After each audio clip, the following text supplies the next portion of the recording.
So welcome to 21st and 22nd session in the Principles of Management course.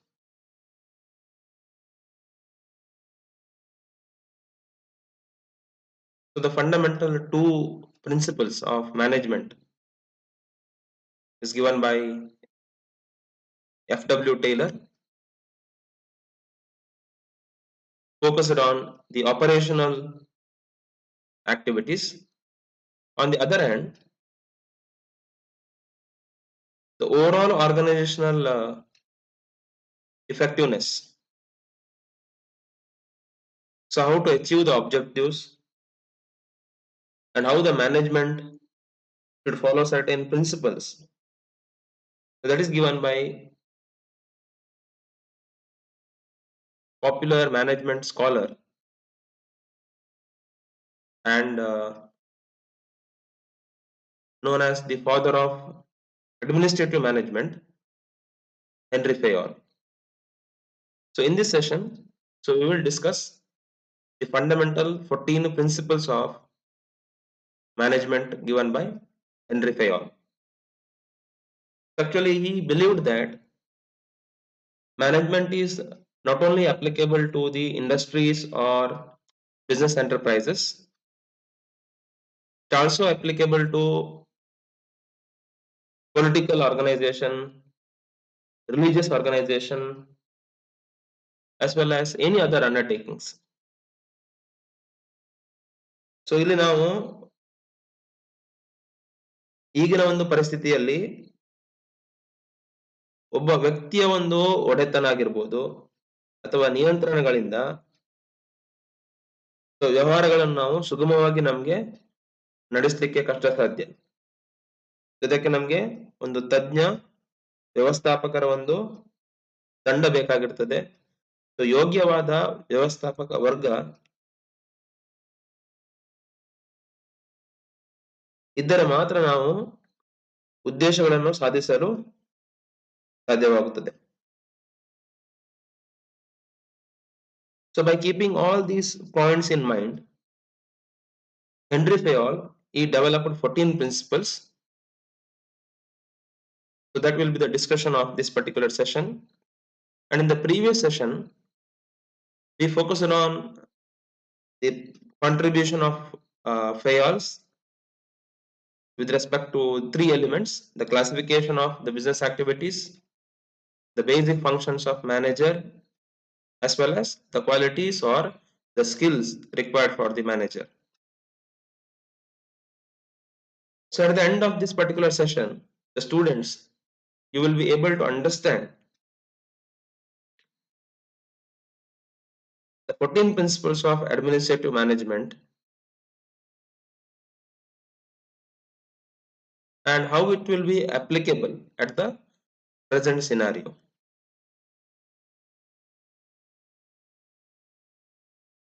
So the principles will be discussed one by one in detail. So here is the list of the first 7 principles, starting from division of work and specialization. It will be continuing, and the remaining next 7 set of principles: centralization, scalar chain, initiative, and aspirate the corps. So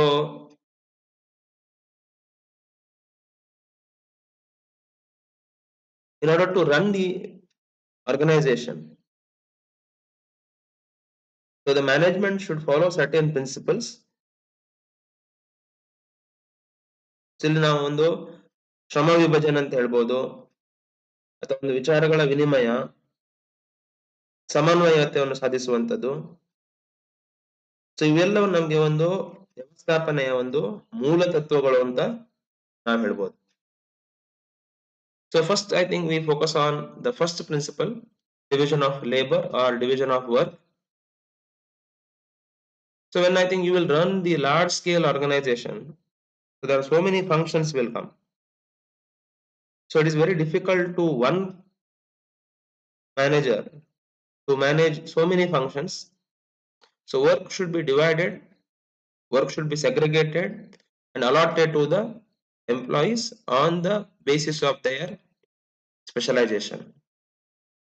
So when the work will be divided, so definitely it will give maximum productivity and worker will work with the efficiency. For example, when you are managing or when you are hosting some events in the college, maybe you are hosting college day, annual day program or seminars or workshop. So in that case, so many works will be there. So what you will do, so we'll allocate all the work to the students or maybe to the concerned authorities on the basis of their expertise. So those who are good in event management or state decoration, so you will give them that charge. So that will cover the decoration of the stage, and they will host the event with respect to the formal function. So one person is very good in organizing the cultural events, fine arts. So you will make them cultural in charge. So one is very good in organizing the competitions. So you will give them competition committee charge. So like that, I think when you bifurcate the work, so when more people specialize at the workplace, so more efficiently they can perform their work. And the second one, authority and responsibility. So according to Fayol, there should be a absolute parity between authority and responsibility. Now the concept of authority is the power or the right to give orders to others or giving instruction to others, as well as you can get the obedience, you can get the respect. At the same time, responsibility means obligation to do certain task, or you are made accountable, you are made answerable for certain things. So here, when you will make some employee responsible, so you will give some responsibility, so you should give them enough authority. For example, you will make the production manager responsible to produce certain units of goods. Let us take example. So 1000 pen should be manufactured within a week. So this is the responsibilities given to him. Now, if you want to accomplish that responsibility, he should be given certain authority. If he is not giving authority, it's very difficult to get the work done from others. So ಅಧಿಕಾರದ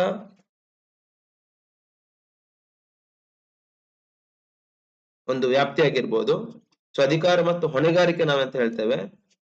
ಇದು ಒಂದೇ ನಾಣ್ಯದ ಎರಡು ಮುಖಗಳಿದ್ದಂತೆ. So ಒಂದು ವ್ಯವಸ್ಥಾಪನೆಯಲ್ಲಿ ಅಧಿಕಾರವಿಲ್ಲದೆ ಹೊಣೆಗಾರಿಕೆ ಅಥವಾ ಹೊಣೆಗಾರಿಕೆ ಇಲ್ಲದ ಅಧಿಕಾರ, ಇದಕ್ಕೆ ಯಾವುದೇ ರೀತಿಯ ನಾವು ಅರ್ಥವನ್ನು ಕೊಡುವುದಿಲ್ಲ. So when you want to get some success, so authority and responsibility should go hand in hand. The next third principle with respect to the principles of management is discipline. So usually discipline is nothing but some set of rules and regulation. In the organization, the members, the employees, they should respect, they should be, or they should give obedience to the rules and regulations. So when they don't follow discipline, there will be no system. So resources are not utilized to the fullest extent, or they're not giving respect to their superiors. So the work will not be done at the proper way.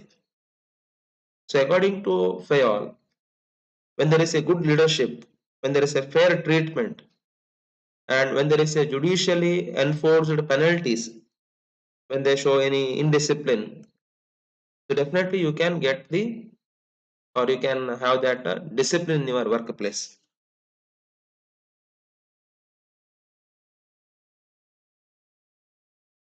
ಸಿಬ್ಬಂದಿ ವರ್ಗದವರಲ್ಲಿ ಒಂದು ವಿಧೇಯತೆ, ಒಂದು ಶಿಸ್ತಿನ ಮನೋಭಾವ ಅಥವಾ ಒಂದು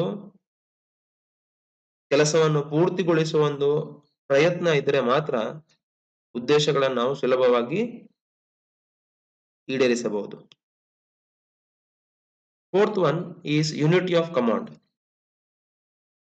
Very important principle here.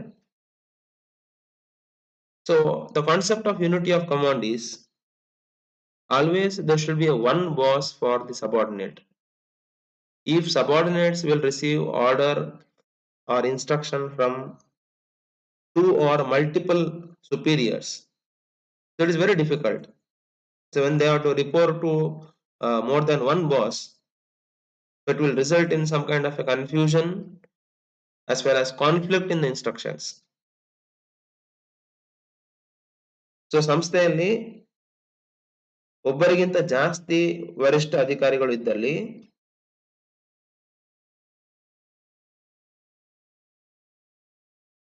So ಸಿಬ್ಬಂದಿ ವರ್ಗದವರಲ್ಲಿ ಒಂದು ಗೊಂದಲದ ವಾತಾವರಣ ಉಂಟಾಗ್ತದೆ. ಸೊ ಯಾರ ಆದೇಶವನ್ನು ಪಾಲಿಸುವಂತದ್ದು, ಸೊ ಯಾರ ಒಂದು ಆದೇಶವನ್ನು ನಾವು ಪ್ರಥಮವಾಗಿ ಮಾಡುವಂತದ್ದು, ಅದ ಕಾರಣಕ್ಕೋಸ್ಕರ ಸೊ ಆದೇಶಗಳಲ್ಲಿ ಒಂದು ಏಕತೆಯನ್ನು ನಾವು ಸಾಧಿಸಬೇಕು. as well as there should be a unity of direction. So it is called as one head with the one plan. You are having so many departments in your organization, so directed by one manager. So there should be a one plan for that particular department so that there will be no confusion in the workers.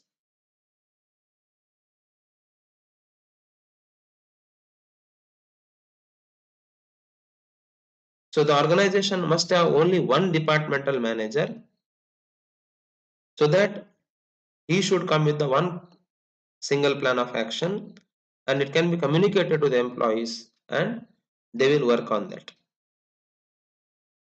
Sixth principle is talk about subordination of individual interests or personal interest with the common interest.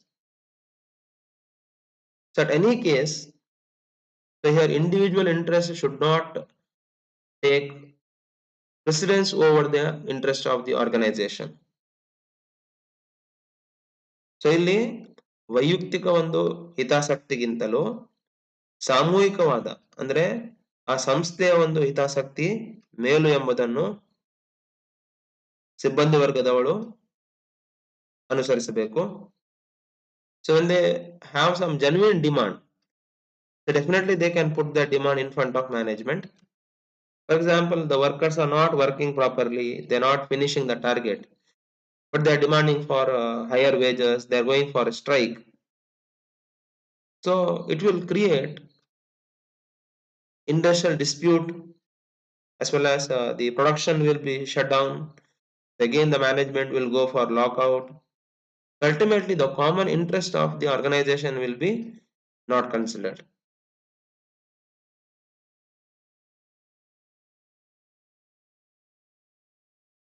So, the management as well as the employees, they should see that the common interest must be the supreme.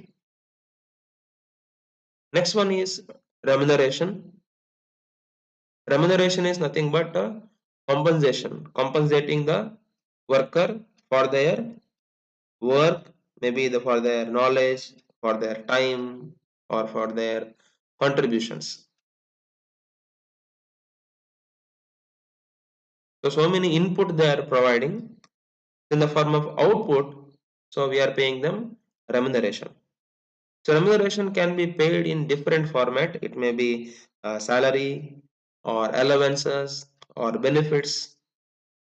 So ultimately, there should be a fair amount of the remuneration should be paid to the workers. So we are saying equal pay for equal work. For example, you are paying 50,000 to your sales manager. So you should see that in your industry, your competitors or other firm, they are also paying 50,000 or less than 50,000. So if your payment is less than the competitors, so your remuneration is not competitive. So definitely the workers will leave your organization. So if you want to get a qualified staff, so definitely the remuneration should be very fair.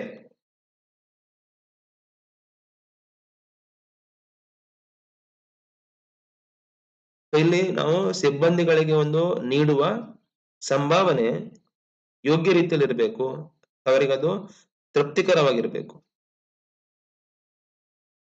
So ಸಂಭಾವನೆಯಲ್ಲಿ ತೃಪ್ತಿಕರವಾಗದಿದ್ರೆ so ನೌಕರರು ತಮ್ಮ ಕೆಲಸದಲ್ಲಿ ಆಸಕ್ತಿಯನ್ನು ಕಳೆದುಕೊಳ್ತಾರೆ. So ದಕ್ಷತೆಯಿಂದ ಅವರು ಕೆಲಸ ಮಾಡುವುದಿಲ್ಲ.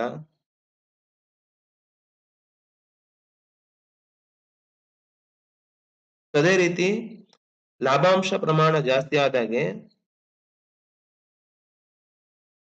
ವೇತನ ಪ್ರಮಾಣ ಆಗಿರ್ಬೋದು ಅಥವಾ ನಾವು ಒಂದು ಭತ್ಯೆಗಳು ಅಂತ ಹೇಳ್ತೇವೆ, ಸೊ ಅದನ್ನು ಜಾಸ್ತಿ ಮಾಡುವಲ್ಲಿ ವ್ಯವಸ್ಥಾಪನ ವರ್ಗದವರು ಗಮನವನ್ನು ಕೊಡಬೇಕಾಗ್ತದೆ. The next point is with respect to the decision making point, centralization.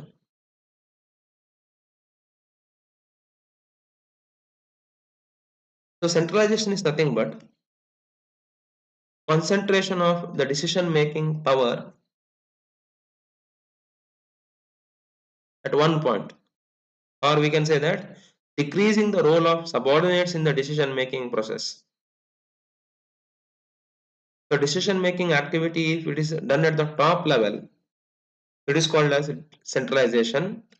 If decision making power is spread throughout the organization, so decision making power, if you will delegate to middle level, lower level, so it is called as a decentralization. So to some extent, so we require centralization, as well as to some extent we require decentralization. So ಅಧಿಕಾರದ ಒಂದು ಕೇಂದ್ರೀಕರಣ ಅಂತ ಹೇಳ್ತೇವೆ ನಾವು, ಅದೇ ರೀತಿ ವಿಕೇಂದ್ರೀಕರಣ, ಎರಡು ಮುಖ್ಯವಾಗಿರ್ತದೆ. So to what extent centralisation is required? So very important major strategic decisions, so that can be taken at the top level, and the remaining decisions, the routine matter decision, can be delegated to the lower level employees. But so when you have the centralization, so it has its own advantages. So there will be uniformity in the direction, or there will be control, or there will be a coordination. So Fayol here believed that ultimately the top level should retain the final responsibilities. Ninth principle is scalar chain. So it will explain the line of authority in the organization is run from top level to the lower level, showing all the points with respect to the authority and responsibility, and there should be one short circuited chain to make the communication. So it will save a lot of time with respect to the communication. So ನಾವು ಇದನ್ನು ಶ್ರೇಣೀಕೃತವಾದ ಅಧಿಕಾರದ ಸರಣಿ ಅಂತ ಹೇಳ್ತೇವೆ. So ಕೆಳಮಟ್ಟದ ಒಂದು ಅಧಿಕಾರಿ ವರ್ಗದವರು ಯಾವ ರೀತಿ ಯೋಗ್ಯವಾದ ಒಂದು ಸಂಪರ್ಕವನ್ನು ಇಟ್ಕೊಳ್ಬಹುದು, ಸೊ ತ್ವರಿತವಾಗಿ ನಮಗೆ ಶೀಘ್ರವಾಗಿ ನಾವು ಕಾರ್ಯಗಳನ್ನು ನಮಗೆ ಮಾಡಲಿಕ್ಕೆ ಸಾಧ್ಯವಾಗ್ತದೆ. Next one is order. So many things you are having in your organization, in your factory, materials you are having, machineries you are having, so you are having the employees. So always all these things should be at the right place and available at right time. So always we are having a practice of keeping certain things at the right place. So when it is not there at the right place, that will affect your work. So that's why a place for everything and everything in its place. So ನಾವು ಇಲ್ಲಿ ಸರಿಯಾದ ಕೆಲಸಕ್ಕೆ ಸರಿಯಾದ ವ್ಯಕ್ತಿಗಳನ್ನು ನೇಮಿಸುವಂಥದ್ದು, ಅದೇ ರೀತಿ ಸರಿಯಾದ ವ್ಯಕ್ತಿಗೆ ನಾವು ಸರಿಯಾದ ಸಾಮಗ್ರಿಗಳನ್ನು ಒದಗಿಸುವಂಥದ್ದು ಒಂದು ಕ್ರಮಬದ್ಧತೆಯ ತತ್ವವನ್ನು ತಿಳಿಸುತ್ತದೆ. So when this order principle is followed, so there will be optimum utilization of the manpower as well as the time and resources will be properly utilized, so it will not give scope for any kind of wastages. Next principle is focus on equity. Absolutely Fayol focused on fair treatment of all the employees, so there should not be any kind of discrimination in the form of caste or religion, all these things. So when worker will feel that they are treated friendly or they are treated fairly, so definitely they will be loyal to the organization, and they should be. It will make the relationship. It will build good industrial relationship in the organization.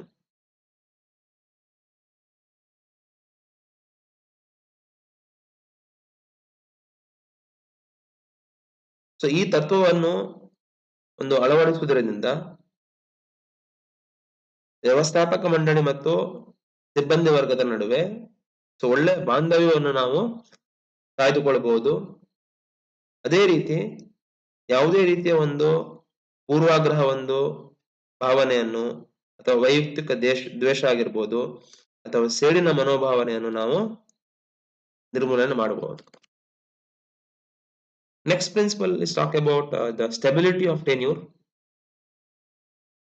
So employees are sometimes they're not happy with the organization, or there should be a concept of job security.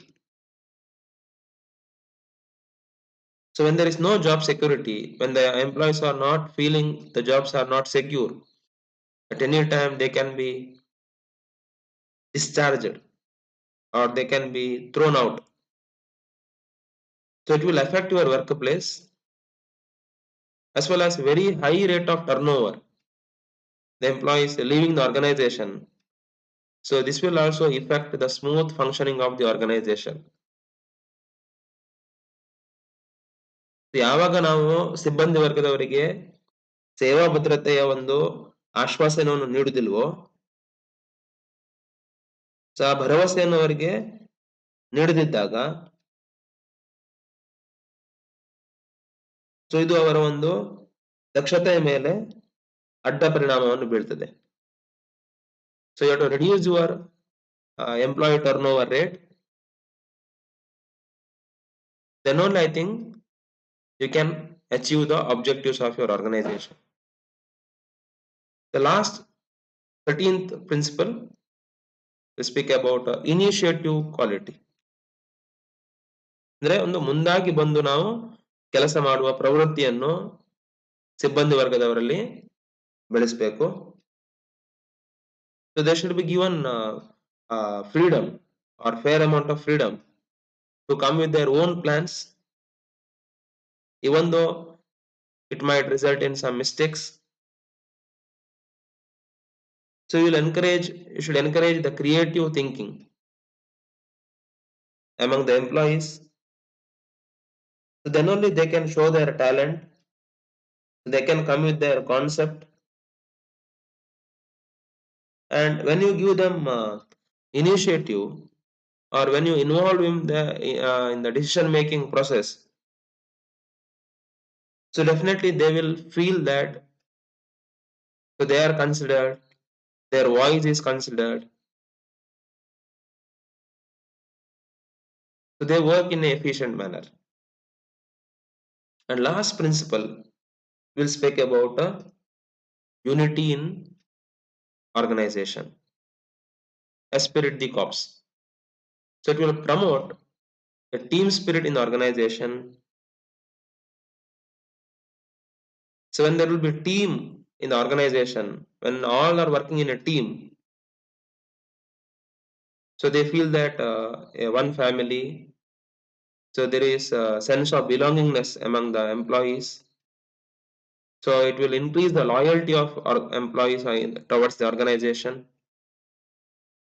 So whenever possible, instead of the verbal communication, or instead of actually formal communication, a verbal communication, if you make, so this will develop a team spirit. So ಸಂಸ್ಥೆಯ ಒಂದು ಎಲ್ಲ ನೌಕರರಲ್ಲಿ ನಾವು ಒಂದೇ ಎನ್ನುವ ಭಾವನೆಯನ್ನು ಮೂಡಿಸುವಂಥದ್ದು ವ್ಯವಸ್ಥಾಪಕರ ಒಂದು ಆದ್ಯ ಕರ್ತವ್ಯ ಆಗಿದೆ. When all these principles are followed, so definitely the organizational objectives are achieved. And ultimately, when we'll conclude the 14 principles, so now also these principles are in practice, and all these principles are universally applicable. Thank you.